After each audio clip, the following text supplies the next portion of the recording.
Magandang araw po mga kaibigan. Ang lahat po ng mga pangalan ay mayroon pong mga kahulugan. At ang kahulugan po ng aking pangalan ay ito. Ang literal po na kahulugan ng Diosdado ay bigay ng Diyos o gift from God. Galing po sa Spanish word na Diyos, na ang ibig sabihin ay Diyos, at dado na ang ibig sabihin ay bigay o binigay. Ang Latin origin word po nito ay Diodatos, na pareho lamang po ang ibig sabihin. Sa cultural meaning naman po sa Pilipinas, mabigat at respetado. At ini-associate po sa blessed at purposeful, para pong regalo sa pamilya. Strong moral values, may paninindigan at takot sa Diyos. Tradisyonal at family-oriented, at pasasalamat sa Diyos. Dati pong ibinibigay ang pangalang yan sa mga pinanganak po ng Pasko o Holy Week. Sa Pilipinas, ang pangalang Diosdado ay sikat dahil po sa pangalang Diosdado Macapagal. Ang ika-9th President po ng Pilipinas, taong 1961 hanggang 1965. Siya po yung ama ng dati ring Pangulong si Gloria Macapagal Arroyo. At isa pang sikat na pangalan ay si Diosdado Simon po, pioneering Filipino botanist. At sa atin pong fun fact, sa US Census noong 2020, 1,820 po ang may mga apelyidong Diosdado sa Amerika. Kaya't very rare po sa kanila sa Amerika, pero sa Pilipinas po ay napaka-common. Subalit bilang first name. At ang kahulugan naman po ng Oreo, ito po ay nag-originate sa Italia at doon ay napaka-common po nito.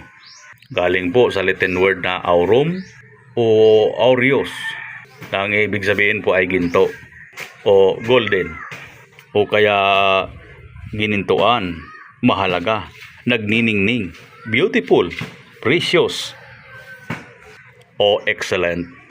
Dati pong tawag sa goldsmith, merchants ng ginto, o taong golden ang ugali. Ilan po sa mga lugar sa Italia na may pangalang Oreo ay ang Oreo Cannabis sa Turin, Oreo al Serio sa Bergamo, Lombarde, at Oreolita naman po sa Milan. Sa Spanish origin naman po, ang Basque ay galing sa bayan ng Oreo sa Gipuzkoa o tinatawag na Basque Country, Spain. At ang ibig sabihin ng Basque ay gentle breeze o soft wind. Itsure rin po na galing sa Greek word na oros, na ang ibig sabihin ay bundok. At sa Japanese version naman po ay small pulse persimmon tree, pero very rare sa Japan, at romanized din bilang Oreo. Mga famous Oreo sa history ay sina Giovanni Oreo, 15th century architect sa Verona na gumawa ng mga simbahan. Andyan din po si Battista Oreo, ang 16th century Venetian painter, at si Antonio Oreo, 17th century military commander sa Cretan War. Sa popularity, common po sa Spain, sa Italy, at sa US. Dahil sa Venice nga po, 13th century pa lang, ay meron ng records na Oreo. At ngayon po, para sa kahulugan ng piña flor, literal pong kahulugan sa Spanish ang piña. Ang ibig sabihin ay bato o bundok, o kaya po talampas. At ang flor naman po, ang ibig sabihin ay bulaklak. At sa Tagalog, ang ibig sabihin ay bato na may bulaklak, o rock flower o cliff flower.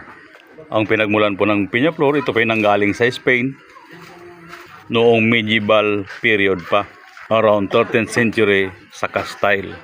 At ang simbolismo nito ay bato at bulaklak. Ang ibig sabihin po ay una, katatagan at kagandahan, matibay na bato pero may lambot ganda ng bulaklak. Pangalawa ay beauty and nature at resilience. Kahit sa bato, tumutubo ang bulaklak. at Strength with Grace. Sa kasaysayan, ang mga sikat na Peñaflor po ay sina Juan de Peñaflor, isa pong Spanish explorer na kasama po ni Christopher Columbus sa second voyage niya sa Amerika noong taong 1493. Diego de Peñaflor, kilala pong Spanish architect noong 16th century. Siya po ang nag-design ng Giralda Tower sa Seville, Spain. Maria Peñaflor, celebrated Spanish poet po noong 17th century. At si Hernan Peñaflor, conquistador na kasama ni Hernan Cortez sa Mexico. Sa pagkakaiba naman po, minsan Peñaflor walang inyi o Peñaflor na may hyphen ay pareho lang po ang ibig sabihin o kahulugan. At kapag pinagsama-sama po ang mga elemento ng Diosdado, Oreo, Peñaflor, Metal Dog, Taurus, April 21 cusp o konting Aries fire at Pole Taurus Earth at Martes ng kapanganakan o warrior energy, ang kahulugan po ay bigay ng Diyos na warrior na batong bakal na ginintuan na may bulaklak. At ang famous po na ka-birthday ko ay si Queen Elizabeth II o Elizabeth Alexandra Mary Windsor na reyna ng United Kingdom mula February 6, 1952 hanggang sa kanyang pagpanaw noong August 8, 2022. Pinakamahaba pong nag-reign sa monarch sa UK na umabot po ng 70 taon at 7 buwan sa trono. Siya po ay pinanganak noong April 21, 1926 na naging reyna pagkamatay ng kanyang ama na si King George VI. Naging asawa po ni Prince Philip, Duke of Edinburgh, na namatay naman po noong taong 2021. At nagkaroon po sila ng 4 na anak na sina Charles III, ang kasalukuyan pong hari ng United Kingdom, Anne, Princess Royal, Prince Andrew, Duke of York, at Prince Edward po, Earl of Wellesley. Nais ko pong linawin na ang ibig po o ang kahulugan po ng aking pangalan ay hindi lamang po tungkol sa akin, kundi in general. Opo. Ito po ay aplikable sa lahat ng may pangalang Diosdado, anuman po ang apelido. At sa mga may apelidong Oreo at Peñaflor, anuman po ang inyong pangalan. Opo. Siyempre po, kahit nagaano mang kaganda ng kahulugan ng pangalan, ay wala rin po yung silbi kung hindi rin po tayo kikilos. Ibig sabihin, nasa tao ang gawa at nasa Diyos ang awa. Okay po mga kaibigan, maraming salamat at magandang araw po sa lahat.